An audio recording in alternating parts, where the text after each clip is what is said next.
Western leaders affirmed their support for Ukraine against Russian aggression on day 2 of the Munich Security Conference. German Foreign Minister Annalena Baerbock said the war could only end justly once Russian troops have pulled out of Ukraine. US Secretary of State Antony Blinken confirmed Washington's commitment to its NATO allies and looked ahead to a safe and stable future for Europe and Ukraine. Germany's Defense Minister Boris Pistorius emphasized the need for collective action. Russia must not and will not succeed with its imperialism and its contempt for international law and the international peace architecture. And because neither diplomacy nor tough economic sanctions have made Putin change course, our show of force is the right response. DW correspondent Terry Schultz sent us this assessment from the conference. The second day of the Munich Security Conference is a wrap. Discussions were again dominated by the war in Ukraine, especially the strength of the transatlantic relationship and its enduring commitment to help Ukraine win that war. German Foreign Minister Annalena Baerbock said the war would end only if and when Russian President Vladimir Putin changes his position and withdraws his troops from Ukraine. U.S. Secretary of State Antony Blinken thanked Germany for changing its position and agreeing to send heavy weaponry to Ukraine. And their Ukrainian counterpart, Dmytro Kuleba, said his country needs more ammunition, more artillery, and especially those tanks that have now been promised but not yet delivered. China's top diplomat Wang Yi said his country would soon present a plan to end the war. And Ukraine's Kuleba said he looks forward to hearing about it. The top American representative at the conference, U.S. Vice President Kamala Harris, reassured European allies that the U.S. remains committed to their security, as well as to helping Ukraine. And she had a message for Russia, too. She said all of those people who are committing war crimes in Ukraine, as well as those who ordered them to do so, will not get away with it. Terry Schultz reporting from Munich. The battle for the eastern Ukrainian city of Bakhmut rages on. Russia's Wagner Group mercenaries claim to have taken control of a village north of the city. The fight for Bakhmut has become the longest-running battle of Russia's war, with staggering casualties for the Wagner forces leading the assault. Pounding away at their Russian attackers, fending off the relentless assault on Bakhmut. The Wagner Group leader Yevgeny Prigozhin has claimed his troops have taken a village just outside the city, but Ukrainian soldiers make clear how the Russian advances here have come at huge cost. They're sending a lot of troops. I don't think that's sustainable for them to keep attacking this way. There are places where their bodies are just piled up. There's a trench where they just don't evacuate their wounded or killed, and they just leave them there and send more waves and waves of people. The US says the tactics are all part of the Wagner Group's disregard for its own men's lives. I do want to say this about the Wagner Group, particularly with respect to Bakhmut. I mean, again, they're treating their recruits, largely convicts, as basically as cannon fodder, throwing them into a literal meat grinder here in human ways without a second thought. And Ukrainian soldiers have been defending the shattered city for months now. They say Western equipment like these Bushmaster armored vehicles provided by Australia is helping, but that more is urgently needed. Give us more military equipment, more weapons, and we will deal with the Russian occupier. We will destroy them. Modern Western tanks are set to arrive soon. Ukrainian troops are already learning how to operate these German-made Leopard 2s here in Poland. But for now, Bakhmut's defenders will have to keep working with what they've got. Here's a look at some other stories making headlines around the world. Thousands of Israelis have joined what have become weekly protests against Benjamin Netanyahu's right-wing government. Opponents criticize plans to give the administration more power to appoint Supreme Court judges. They say the changes are an attack on democracy. The government says the judiciary wields too much power. Leaders have condemned North Korea for launching a long-range ballistic missile into the sea off Japan. U.S. Secretary of State Antony Blinken, along with colleagues from Japan and South Korea, urges countries to enforce existing sanctions against North Korea. Pyongyang says the launch is in response to military drills in the region. Heavy snow in Pakistan-controlled Kashmir has left some areas completely cut off. That's raising fears that supplies of food and medicine could run short, even as more snow is expected. Experts say climate change makes extreme weather events like this more likely. The Neelam Valley is often called a piece of heaven on earth. The snow-covered mountains and homes make the place look even more surreal.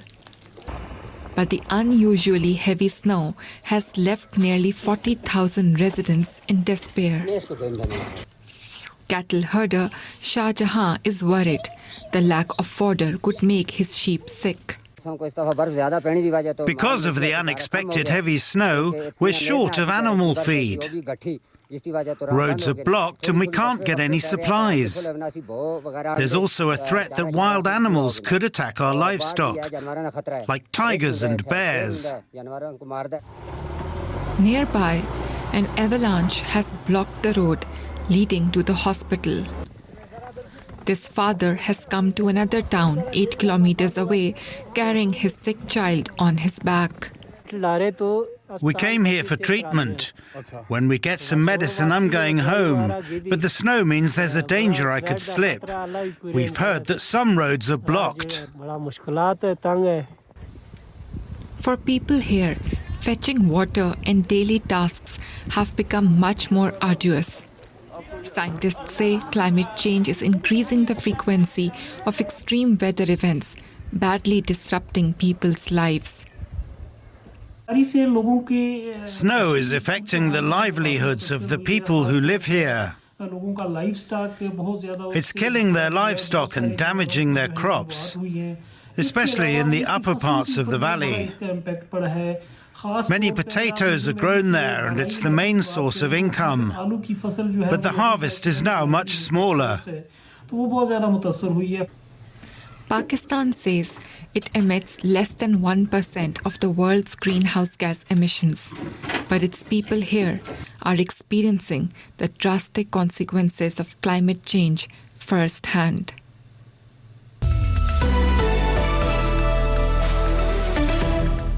Sport now, and Bayern Munich travel to Borussia Mönchengladbach with a familiar face in their starting 11. Former Gladbach goalkeeper Jan Sommer just joined Bremen in the winter transfer window.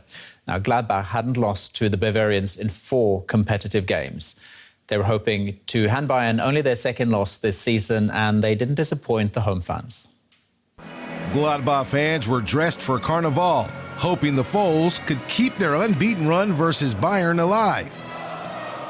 Bayern helped Gladbach by hurting themselves early in the match.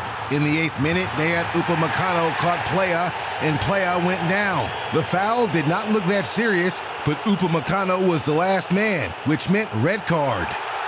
With Bayern down to 10 men, Gladbach were quick to strike. A handball earned Gladbach a free kick deep in Bayern territory, and Lars Stindl did the rest to send the crowd into a frenzy.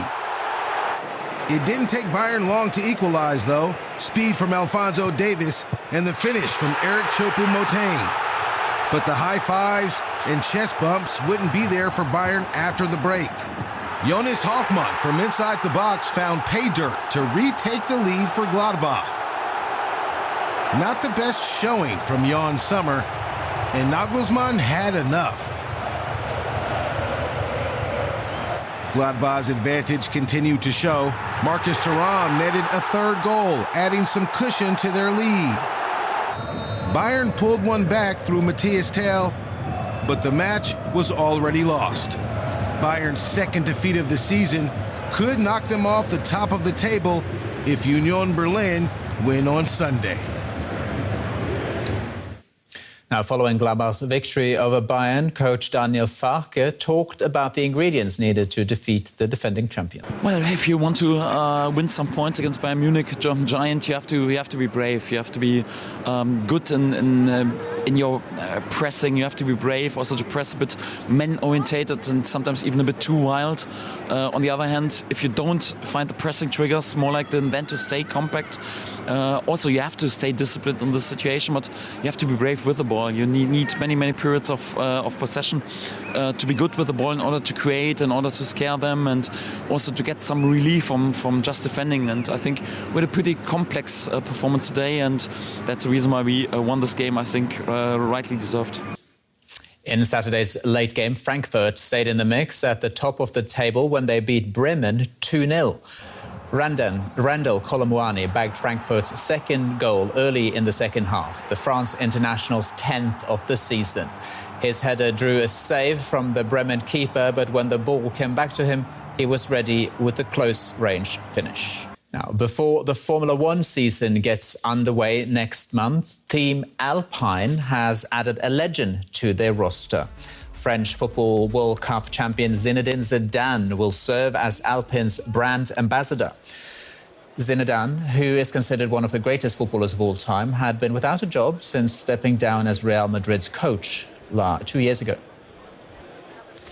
And news of Zinedine pairing up with Alpine caused quite the stir with one excited French driver. I think you can compare Zidane with the God, right?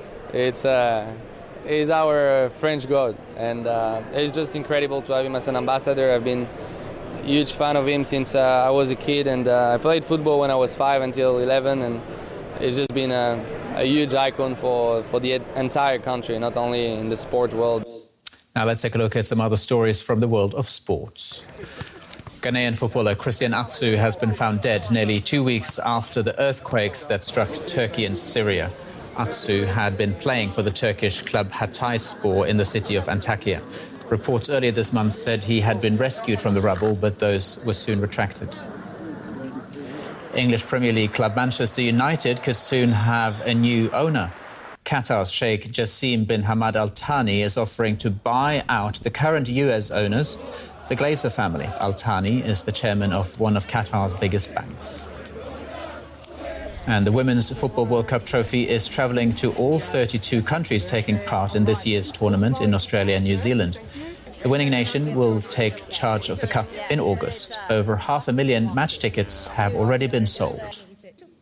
And here's something you don't see often. At an NBA All-Star event, a player made waves by guaranteeing his game-winning shot before going on to nail it. New Orleans Pelicans guard Jose Alvarado made a bet with Cleveland Cavaliers' Donovan Mitchell, seen here sitting courtside. Alvarado told him he'd net the game winner, and he did. Mitchell plans to honour his debt and buy Alvarado dinner. Before we go, here's a quick reminder of our top story. Western leaders have affirmed their support for Ukraine against Russia's aggression on the second day of the Munich Security Conference. German Foreign Minister Annalena Baerbock said the war could end justly only once Russian troops have pulled out of Ukraine. The Russian military launched a missile attack on Ukraine in the morning of February the 18th. The enemy fired 4 caliber missiles from the Black Sea. According to the Air Force of the Ukrainian Armed Forces, 2 of them were shot down and 2 more missiles hit targets in the city of Khmelnytsky. The mayor of the city, Alexander Semchishin, reported on the destruction and damage to civil infrastructure, including residential buildings and 3 educational institutions. In addition, there are 2 wounded. They were hospitalized. Due to the threat of a missile attack, emergency blackouts were applied in Kyiv and 3 regions of the country. This would avoid significant damage to the emergency infrastructure if enemy missiles hit the target. After the morning attack, the power plants returned to normal operation. There is no capacity deficit, the Ukrainian national power company Ukrenergo reported. There is no alternative to liberating Ukraine from Russian invaders and membership in the EU and NATO, said President Volodymyr Zelensky, speaking via video link at the Munich Security Conference. According to him, the absence of delegation of Russian aggressors in Munich was the result of the brave resistance of Ukrainians. Volodymyr Zelensky said this in his address to the people and outlined the main task of the Ukrainian delegation. Ключовий меседж України – The key message of Ukraine at the security conference is obvious. We must do everything to ensure the collapse of Russian aggression already this year. It is possible, but only if Ukraine gets the weapons necessary for this. Therefore, our diplomatic marathon continues without a break. Since my visit to Washington in December, a 10 coalition has already been created for Ukraine. The taboo on the supply of long-range missiles is already being lifted. There are already new achievements to strengthen our artillery, and the world has already heard how necessary the creation of aviation coalition for Ukraine is for global security, said Volodymyr Zelensky. Foreign Minister Dmytro Kuleba expressed confidence that the issue of providing fighter jets to Ukraine will be resolved. He said this on the sidelines of the Munich Security Conference. As with tanks, I will take responsibility and say in advance that there is no doubt that the issue of aircraft will be resolved. It will take a little more time. The fight for aircraft will have to be structured a little differently, but this work has already begun, said Kuleba. The minister added that he came to Munich to get speed and stability in the delivery of all the promised weapons. The US will welcome the transfer of fighter jets to Ukraine by third countries, said John Kirby, coordinator of strategic communications at the National Security Council of the White House. Washington itself has made no promises about such assistance, Kirby noted at the briefing.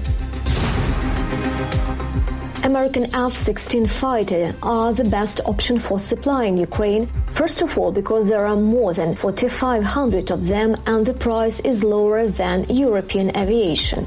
Roman Svitan, military expert, instructor pilot and reserve colonel of the Armed Forces of Ukraine, told about it. In general, Ukraine needs about 200 aircraft to perform combat missions, and it has enough pilots. We have enough pilots. There are pilots of the first and second class. Currently, the state has at least 3 pilots per one plane, only full-time and part-time. In addition, there are still many pilots who can perform combat missions after recovery from the reserve, so we will not have a problem in the flight composition with certain tolerances. Here, the issue is exclusively the supply of aircraft by our partners. I will repeat once again, the best option for us is the F-16 fighter jets, said Roman Svitan. Russian invaders are drawing tactical aviation to the borders with Ukraine. In particular, it is placed at Russian and Belarusian airfields. We are talking about various modifications of the MiG-29 fighters, as well as the Su-25 and Su-27, says military expert and air defense specialist Andrei Kramarov. All the best fighter tactical aircraft of the enemy were knocked out at the beginning of the full-scale invasion near Kyiv. However, the occupiers still have a lot of equipment and it can create problems. At most, up to 120 targets were flown over the country, of which 96 100 missiles were shot down since October. Let's assume that the enemy can simultaneously launch up to 200 missiles. It has such a potential. And let's assume that up to 200 targets are missiles and up to 100 fighters with air-to-ground missiles immediately follow them. Let's be honest, it will be a serious challenge for our air defense system, said Andrei Kramarov. In addition to the war on the battlefield, Russia has been waging a cyber war with Ukraine since 2014. If last year more than 4,500 cyber attacks and incidents were neutralized, then already in the new year, in 1.5 months, 550 cyber attacks were repelled. Ilya Vityuk, head of the Cybersecurity Department of the Security Service of Ukraine, told about this on the air of the marathon. According to him, the main targets of the attacks are objects of logistics, transport, energy, databases and state registers. The so-called Russian cyber army consists of personnel of the technical services of the Federal Security Service and for intelligence, as well as recruited hackers. They are people who engage in cyber espionage and cyber terrorism, says Ilya Vityuk. Today, they are already specifically developing malware for some of our systems. We have the knowledge and experience to effectively counter both of these groups. If we take the special services, we document their activities within the framework of criminal cases. And this, I'm sure, will be a separate section of the International Military Tribunal. If we take these financially motivated groups, we penetrated into their myths and destroyed them from within. We cooperate with separate NATO structures, relevant partners, special services, cyber teams, and the US Pentagon. Cyber resistance is the interaction of many organizations and individuals. We are able not only to successfully repel cyber attacks, but also to successfully counterattack and make symmetrical responses to enemy actions, said Ilavichuk.